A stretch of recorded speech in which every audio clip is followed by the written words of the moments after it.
So we've already talked about gravitational acceleration. We've also already talked about weight. So why are we coming back to it?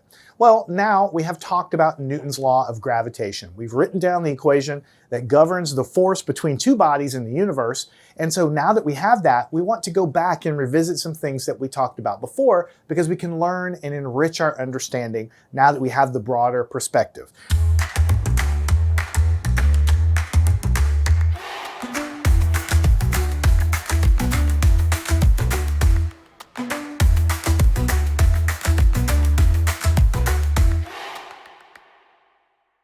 We can actually use Newton's law of gravity to calculate the value of g, little g, 9.8 meters per second squared. Remember, we said that anything near the surface of the Earth, when you let it go, falls at 9.8 meters per second squared. But back when we studied that the first time, we kind of lied to you. I kind of lied to you a little bit. All right, I kind of didn't really lie. I just didn't really tell you the full truth. The truth is, this marker, if I drop it, will accelerate down at a rate of 9.8 meters per second squared. But if I go, 5 or 10 kilometers in the sky and do the same experiment, then the marker will actually fall slightly slower. The acceleration due to gravity will not be 9.8 meters per second squared way up high above the Earth. And if I could go out into space, forgetting about, don't even think about orbiting on the planet, just way out in a spacecraft, not in a weightless environment, but if I could just take an elevator, 50,000 kilometers and then let go of the marker there, it would accelerate down much, much less. All right, so we want to talk about why. We want to go a little deeper than we did the first time when we talk about gravitational acceleration, 9.8 meters per second squared, and tied to that is the weight of an object. As you know, everything in the universe has a mass in kilograms. The mass is related to the number of atoms in this thing and the type of atoms that are in here. The mass remains unchanged no matter where you go in the universe, but the weight of an object, which is the force of gravity, will be different depending on what planet you are and also how far away we are. So what I want to do is start the discussion by, instead of just telling you that little g is 9.8 meters per second squared, I want to calculate that. We want to use Newton's law of gravity to calculate and see where does this 9.8 meters per second squared come from. That's going to allow us to calculate g on any planet that we want, or any other body, even a star, and solve some problems, and then we'll go and we'll talk a little bit more about it as well. All right, so we want to calculate g. So in order to understand that, let me do my best to draw a large Earth, right? So this is Earth.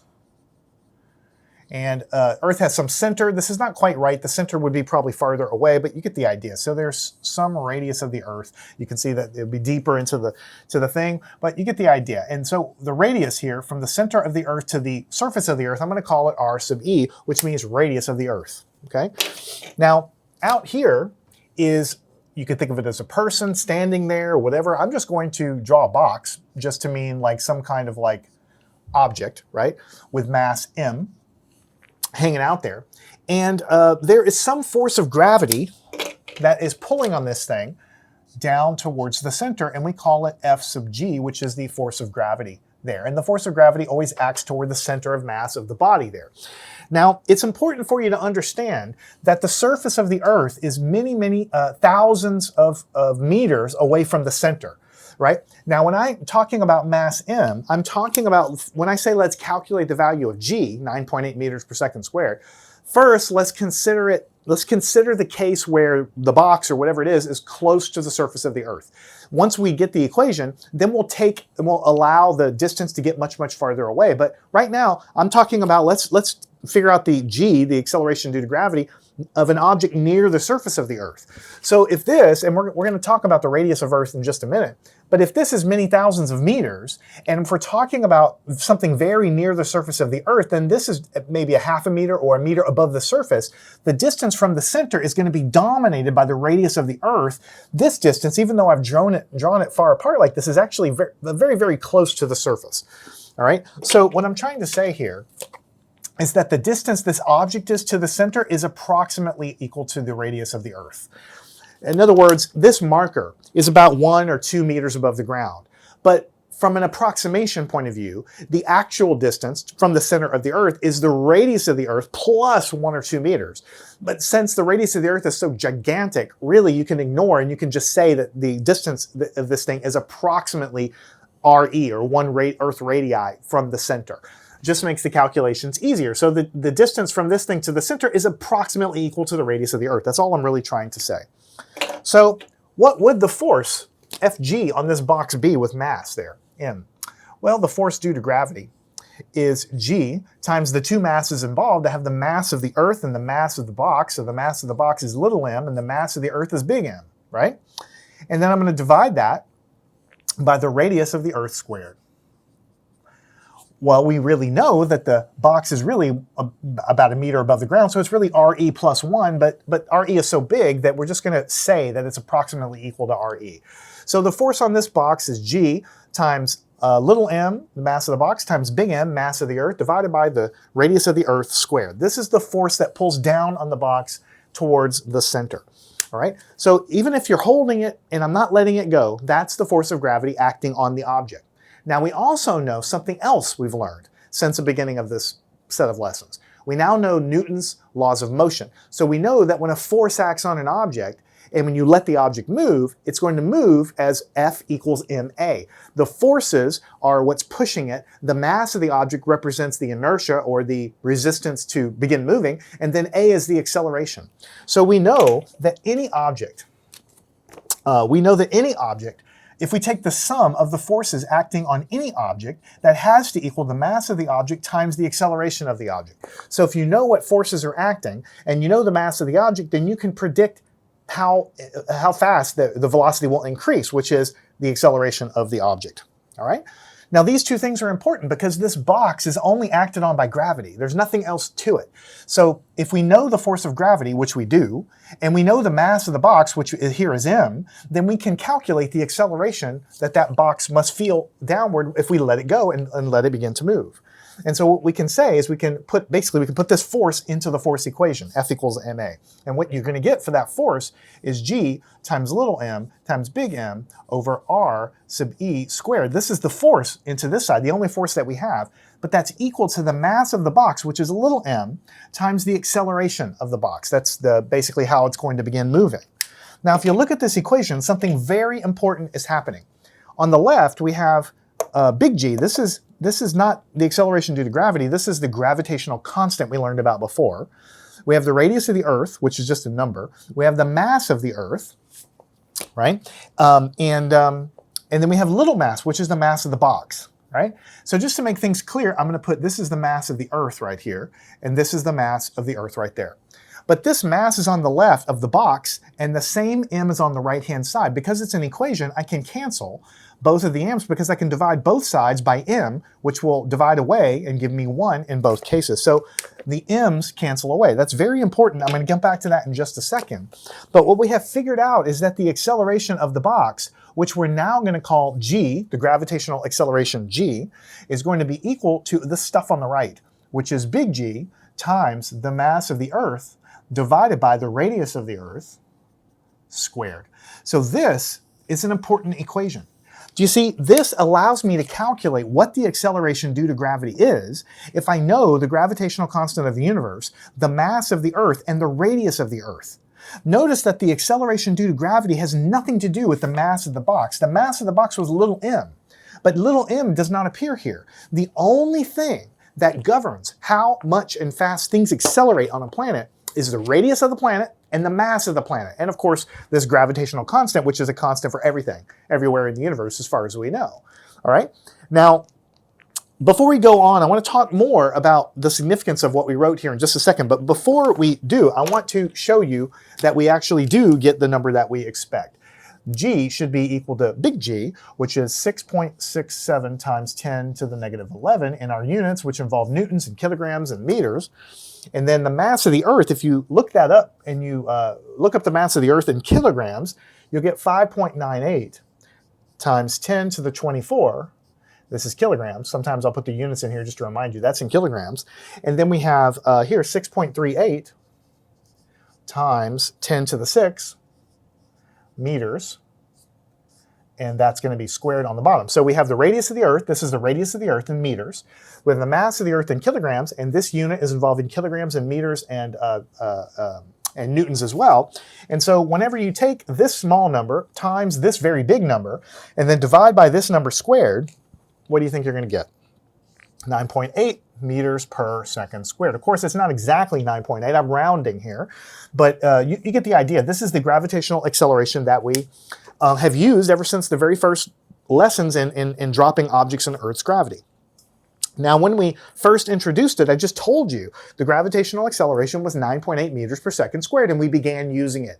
We started with that fact, which I didn't tell you where it came from. I just told you we can measure it. I mean, you can drop objects and you can measure what the acceleration is, and then we just started using it, right? And now we're going a step back. Since we now know about the universal law of gravitation from Newton, and we know about Newton's second law of motion, we can put these two things together, and I can show you how to calculate g. But this equation predicts the value of the acceleration due to gravity on Earth, but it can also be used to predict the acceleration of gravity on any spherical object or planet, that you would care to visit. If you know the mass of Mars, then you just put it here instead of RE. You put or the mass of Earth, you put the mass of Mars here, and the radius of Mars, and then boom, you can find the acceleration on the surface of Mars. This would be near the surface of Mars, okay? If you put the mass of Jupiter here and the radius of Jupiter here in meters, and then calculate here with the gravitational constant, you'll get the acceleration due to gravity near the surface of Jupiter. It's only valid near the surface of Jupiter, right? Because I told you that the object here was very close to the surface, so we assumed the distance away was just the radius there. But near the surface, we just assume that the gravitational acceleration is the same. We really know that it changes as you go far away from the planet. We'll talk about that in a minute, but we assume that it's essentially the same. All right? Now, before we go any farther, I'm going to remind you of something we talked about a long time ago.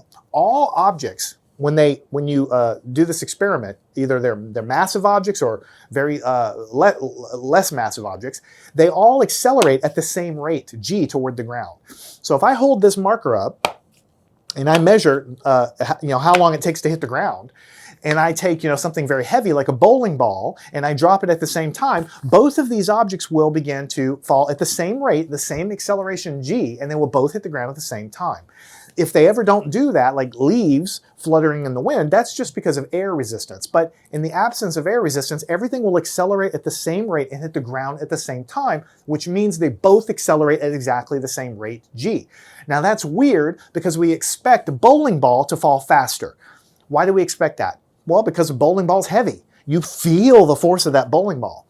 But this marker, you don't feel very much force. Now, the reason that we feel more force for a bowling ball is because the force of gravity depends on both masses. And so if the mass of the marker is small and the mass of the bowling ball is much, much bigger, then the force of gravity should be bigger for the bowling ball because its mass would be bigger. And it's true, a bowling ball weighs more. So why doesn't the bowling ball hit the ground at the same time? Well, we can see what's going on when we look at how we calculated g. The force acting on the bowling ball is on the left-hand side of the equation.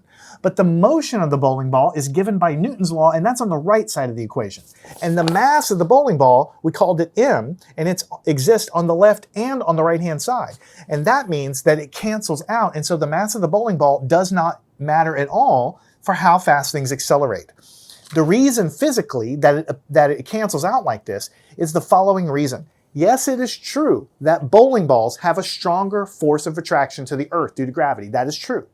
And so you would think they would accelerate faster. However, even though they're being pulled harder than the marker, they're also much more difficult to get moving because of their increased mass. Because the mass is existing on the right-hand side and on the left-hand side. For any object with a very big mass, you're going to get a bigger force, but any object with a big mass is going to also have a big mass over here, and that means it's going to take much more force to accelerate it at the same rate. So even though the bowling ball is heavier and actually is pulled harder to the ground, as soon as you let it go, it has more inertia because it has more mass, and so it's harder to accelerate, it's harder to get moving. So any object that's heavy or that has more mass will be heavy and have a heavier force. But exactly compensating for that is those heavy objects will be difficult to get moving. That's what this mass represents. How hard is it to get moving? Bigger mass means more difficult to get moving. And so, because it exists on both sides of the equation, the increased mass causes more gravitational force, but it also causes more resistance to motion. And so all of those things cancel out, and all objects in Earth's gravity field will accelerate at the same rate. If you take the same objects to the moon, they will accelerate at the same rate on the moon and land on the ground. Even though they're floating, they're falling slower or less acceleration, they will hit the ground at the same time. That experiment has been done by the astronauts on the moon with a feather and a hammer, and they fall and hit the ground at exactly the same rate. Mathematically, you can see it happening because the mass of the object doesn't count, because it cancels out, and so you can see it doesn't even exist in this equation. All right? So we've shown how the acceleration of gravity is calculated. We've put the numbers in. We've shown that the g that we get is the one that we expect for the numbers for Earth, okay? And then we talked about why the mass of the object falling doesn't matter and why everything falls at the same rate. And so I want to just say, historically, people, scientists in the past have used these ideas. This is like several hundred years ago, and they've turned it around the other way, and they were able to actually measure motion of objects and calculate the mass of the Earth before we knew what the mass of the Earth was by other means. And so I'm going to show you that real quick. It's more of a historical interest than anything else, but you can use this equation to calculate the mass of the Earth. Let me write this equation down over onto the other board, and we'll go from there. So the acceleration due to gravity is equal to big G times the mass of the Earth divided by the radius of the Earth squared. Let's say you wanted to calculate the mass of the Earth. We're going to solve for that. So we're going to multiply by this and then divide by G. So the mass of the Earth is going to be equal to G times the radius of the Earth squared divided by big G. Right? So if you wanted to figure out what the mass of the Earth was, then if you know the acceleration due to gravity and you know these other things, then you can calculate how many kilograms the Earth is. So how did they do that? Well, they knew the acceleration due to gravity, 9.8 meters per second squared, because even Galileo was dropping things and measuring how long, how they accelerate down. And you can calculate the acceleration due to gravity just by observing falling objects, right?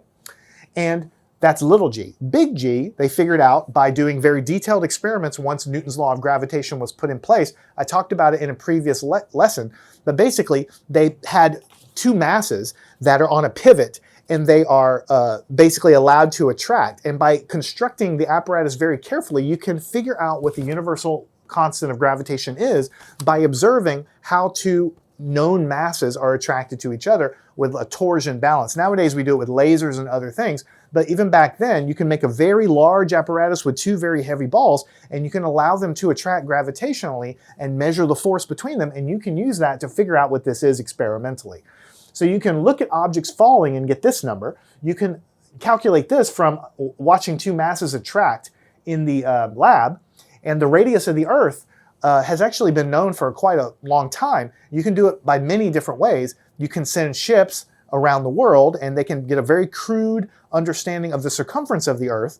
And because of geometry, the circumference is related to the radius, right? Just from math. So you can calculate from the circumference going around the planet, you can calculate the radius. And also they did other things with sundials and shadows and things, and come up with very good approximations for the radius of the Earth. So that was done many, many years ago, knowing all three of these numbers and calculating the mass of the Earth. And so the number we're going to use in this class for the mass of the Earth is 5.98 times 10 to the 24 kilograms. 5.98 times 10 to the 24 kilograms. And this is the number I used in here to show you what G is. I just put it in there to show you that. But this is how they actually went backwards back in the day. They knew the other numbers, and then they calculated the mass of the Earth from that. All right? So I think what I want to do before we solve our actual problem is I want to talk a little bit more about what happens when you get far away from the Earth. You see, because we see astronauts in the space station and in other spacecraft, and they're floating around, and we call it weightlessness and stuff, then you kind of have this idea that when you go into space, somehow all of your weight disappears. Actually, that's not true. You're not weightless. Really, and you're definitely not massless. All of your mass of your body, the mass of this pen or whatever, if you go into space, you have the same mass up there that you do down here. So what happens to your gravitational pull as you go up there? And secondarily, we'll talk about orbiting planets in a separate lesson. I'm going to get to orbits a little bit later. For now, I want to talk about what happens to your weight as you go farther and farther away from the planet. All right, so we said that the force of gravity on this box near the surface of the Earth was G times the mass of the object times the mass of the Earth divided by the radius of the Earth squared. So what I want to do is I want to I want to go back and talk about the force of gravity on an object, right? Which is G times m e, this mass of the object times the mass of the Earth divided by r squared. Basically, if you replace the radius of the Earth here, then this would be the force of gravity at the surface of the Earth. But I'm replacing it with the radius because I want to do a plot in just a second, right? What if I plot what's going to happen here, right? So what I mean by that is we already said that when the radius of the Earth is put in here, we get the force of the object, or the weight of the object, which is Fg. That's the weight of the object here. What happens as we get farther and farther away? So let's say that way up here, I have 1,000 newtons. Sorry, that's not exactly clear. It's supposed to be 1,000 newtons. 1,000 newton will be the weight of the object, the force of gravity acting on the object right there. And right here, we're going to have 500 newtons. I'm going to put, this is the Newton axis, right?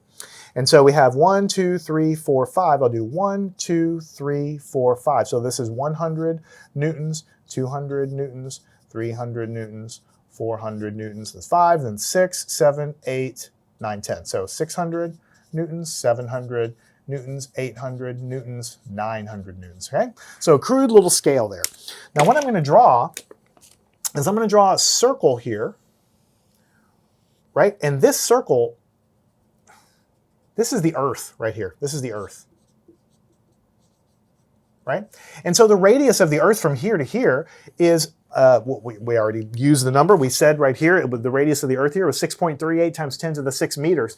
But I'm just going to label it as 1 Earth radius, right? So this is the distance r away from the center of the Earth. So if I give you an object and I tell you that this object at 1 Earth radius is 1,000 newtons, and it's going to live on the plot right here, right? What I want to do is explore, if this is 1 Earth radius, what happens at 2 Earth radii? And what happens at 3 Earth radii? And maybe 4 Earth radii. So let's go far away from planet Earth and figure out what the force of gravity, or the weight of the object, is. The force of gravity, which is the attractive force, is the same as mg, the mass times gravity, right? Or m times little g, 9.8 meters per second squared, is the same as the gravitational force. So let's say we had an object which at the surface of the Earth has a weight, or a force due to gravity, of 1,000 newtons. What is that object gonna feel if we move 2 Earth radii away? So here's 1 Earth radii, here's 2 Earth radii. So we go to right here. Well, if you look at the equation for the force of gravity, and if you put RE right here, that you would live here, but if I double the radius and put 2r here, I'm squaring it, so I'm going to have a 4 in the bottom. And if you remember, we've done many problems like this before. If you double the radius and you end up getting a 4 in the bottom, that means the force of gravity is 1/4 as strong. In other words, if I calculate the new force of gravity, G, M, capital M, and I change R into 2R, that's 2 Earth radii away. And don't forget this is squared on the bottom. So what you're going to get is this is going to be a 4, but I can write this as 1/4 times G, little m, big M over R squared. Because what you're going to do is square this. You're going to get a 4 on the bottom, so I'll pull it out as 1/4, and you'll have the R squared here, and everything else stays the same. So if the original weight of the object was this much, then the new weight of the object, when you double the distance away, go to 2 Earth radii away, it's going to be 1/4 as much. So if it originally had a weight of 1,000 newtons, then what is 1/4 of 1,000 newtons? 1/4 of that is going to be 250 newtons, right? So it's going to be somewhere about right, let me do it in black. 250 newtons is going to be somewhere like that. So notice that just by going double the Earth radii away, the force of gravity, or the weight of the object, is way down here at 200. Actually, that's a little bit too low. 1/4 is 0.25, so it's going to be right around there, okay? And what's going to happen if we go to 3 Earth radii away? Well, instead of replacing this with 2r, it would be 3r, and that would take 3 squared, which would be 9. And so the 9 would come out here as a 1/9, and 1/9 is about 0.111, okay? So 0.111 is going to be a little bit more than 100 newtons, which is going to be right around down here, all right? So I'm not going to do like a scientifically accurate plot here, right? You get the idea. What's going to happen is this thing, I'm going to try to freehand this. It's going to come down and it's going to bend over and it's going to approach the axis but never get there, right? It's going to drop very, very, very rapidly and begin to bend over. And as the distance away from planet Earth increases, the force of gravity or the weight of the object is going to go down, down, down, down, down, but it's never going to get 0 because the force due to gravity is given by this equation. The mass of the object is always going to be whatever it is. The mass of the Earth is whatever it is. The gravitational constant is whatever it is. And I can make the radius or the distance away from Earth as big as I want it, but this force will never get to 0 according to Newtonian gravity, which we know, by the way, Newtonian gravity isn't correct, but it's what we're studying now as our first model of gravity. We know that Einstein's theory of gravity is much more accurate, but it's too complex to discuss here in the beginning of physics. So we use this. Even though it's good enough to get space probes to their planets, it's not as accurate as Einstein's theory.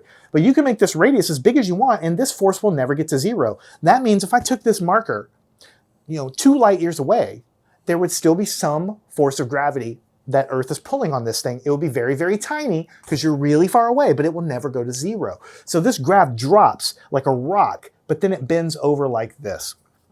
All right, so I want to tell you that if a 1,000 Newton object is at the surface of the Earth, that's the weight of the thing. But if you go this far away and double the Earth radii, then you're only at 250 newtons. And then if you triple the Earth radii, you're just over 100 newtons. And if you go to 4 Earth radii, then it's going to be 1/16 of the original mass or the weight. So it's going to be way, way, way even lower.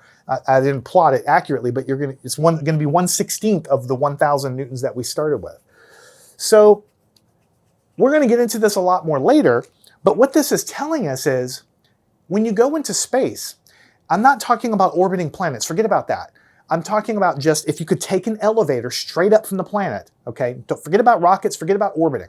If you could do a thought experiment and just ride an elevator straight up, you're going to be pulled down by the force of gravity. You're going to, at the surface, let's say, have 1,000 newtons of force, and then at this double Earth radii, 250 newtons of force, and then at 3 Earth radii, just a little bit over 100 newtons of force, and then higher and higher and higher, you're going to be feeling more or less weight, but you're still going to feel something pulling you down no matter how far away you get from the Earth.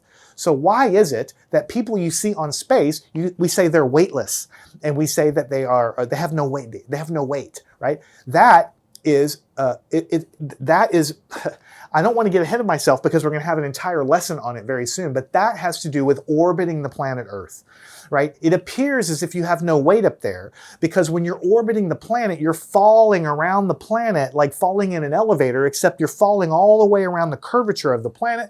And so it appears that you're floating and you have no weight. But actually, the gravitational force of the Earth is still pulling on you, according to this graph, governed by your altitude above the center of the Earth, right? And only because you're traveling sideways around the planet in an orbit really fast do you feel weightless. But you still have a gravitational force pulling on you, and that's why we don't really like the term weightlessness in space, because you do have weight and you are being pulled down with a force of gravity. But we can appear weightless because you're traveling sideways in a spaceship falling around the planet. We're going to do an entire lesson on that. So if you don't get that, just please hang on and I'm going to get back to it. But I want to stress to you that a huge misconception is when you go away from Earth, you definitely still feel gravitational force. You never get away from gravity. It always is going to pull on you, right? And if you can see, we've done it in terms of weight of an object. You can also look here. The acceleration due to gravity is this gm over r, the radius of the Earth squared. But the same thing, if you replace this with radius, then what you're doing is the acceleration due to gravity way out here is dropping according to the same graph. So if you did an experiment near the surface, you would see 9.8 meters per second squared. But way up, whatever, 22,000 kilometers in the sky, And if you did another dropping experiment, if you could just ride an elevator up there and do it, you would calculate g to be much less, because this radius of Earth will be replaced by whatever radius you're at. G would be much less, and since the weight of an object is equal to the mass of the object times the gravitational acceleration, if g is less way up there, the weight is less. So bottom line, if you go very far away from the planet Earth, you will measure the gravitational acceleration to be less than it is near the surface. Even at the top of a mountain, the acceleration of gravity is not quite 9.8 meters per second squared. We assume for physics problems that it's always a constant, but actually as you get far away from the planet, it goes down. And because the weight is equal to the mass times gravity, the weight of the object will be down. When the weight of the object is also governed by this equation. It's the same exact equation, really. And of course, it drops as you go off into space. All right, that's the lecture part of this. Now we want to turn our attention to trying to solve a problem. All right, a space probe lands on Saturn's moon Titan and runs some tests.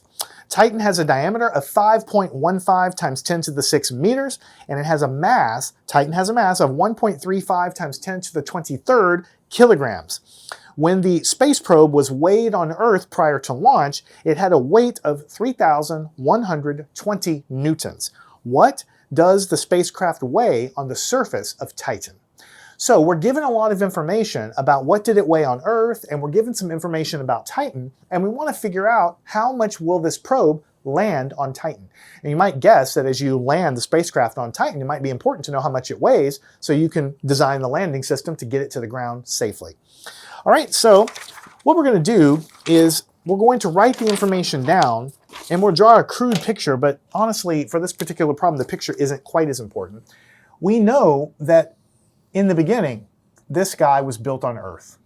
It's some spacecraft. And I'm going to represent the spacecraft as a box. And so there is some weight or force of gravity pulling down on that box. And this thing is called space probe, right? And we are told what that weight is. And so what we want to do right away is, since we know on Earth what the acceleration of gravity is, and we're told that this thing weighs 3,120 newtons. Let me go back to the problem statement and just double check. 3,120 newtons. Let's see here. 3,120 newtons, yes, on the surface of the Earth. And that's going to be equal to the mass of the object times the acceleration due to gravity. So this is weight is equal to mass times gravity on the Earth. All right? And so the mass of the object is going to be 3,120 divided by 9.8.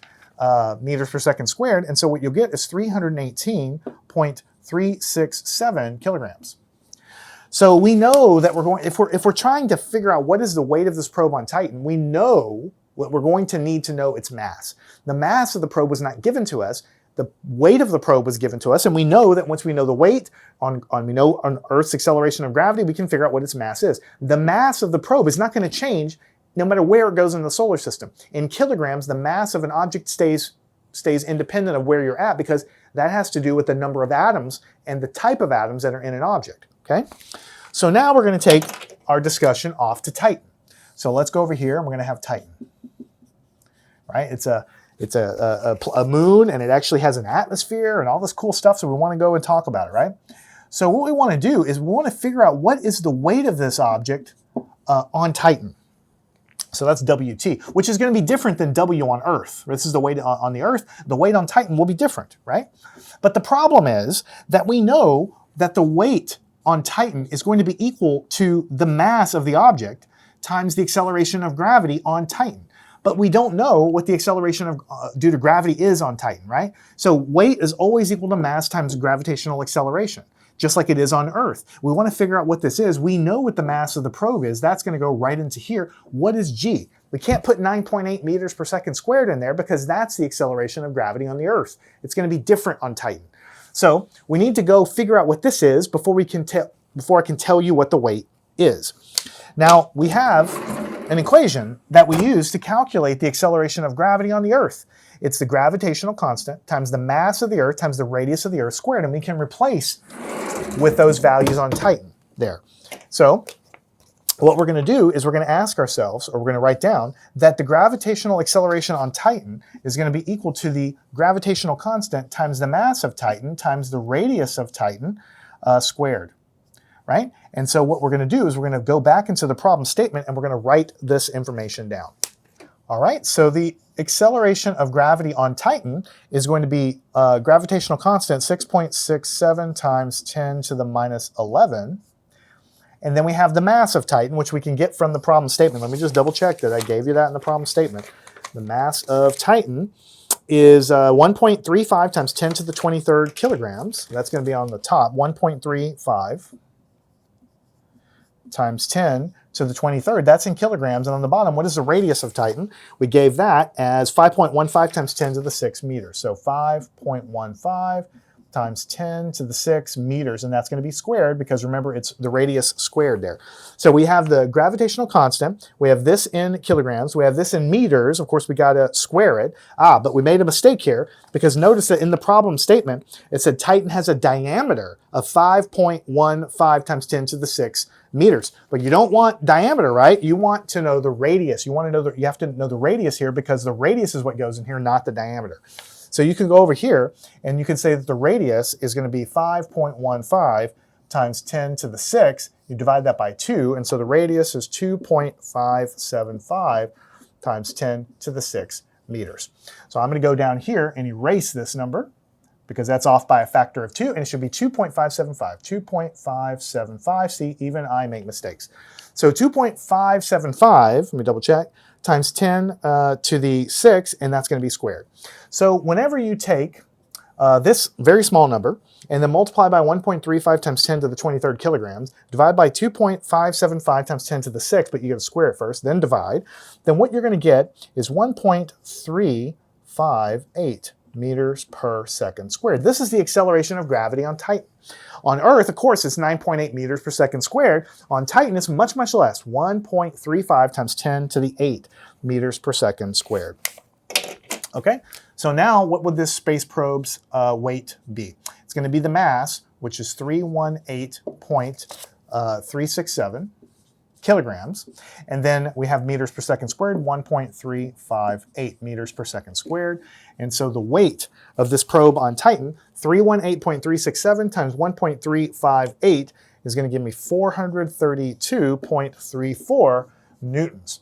So bottom line, this space probe had a mass of 3,120 newtons on Earth, but on little old Titan, it's only going to weigh 432.34 newtons, even though it has exactly the same mass. And the reason, of course, is because gravity is just not as strong on Titan because it's just not as big of a celestial body. So these things are important. They're simple little physics problems, but they're important because if you want to send a probe to Titan, you kind of need to know how heavy it's going to feel coming into the atmosphere in order to be able to design your propellant tanks and everything else to get it to function properly. All right, so here we talked about gravitational acceleration. We talked about the weight of an object, but from the point of view of Newton's law of gravity, we learned how to calculate what g is, how to do it for different celestial bodies. We talked about why things fall at the same rate, how it cancels in both sides of the equation, and how the gravitational force has the mass term in it, but F equals ma has a mass term in it, and because they're on both sides, then that means the mass of the object falling doesn't actually affect how fast it accelerates or how much it accelerates. And so everything falls at the same rate, and then we solved our problem. I'd like you to do this yourself, make sure you get the right answer. Follow me on, we have a couple additional problems involving gravitational acceleration and weight. Learn anything at mathandscience.com.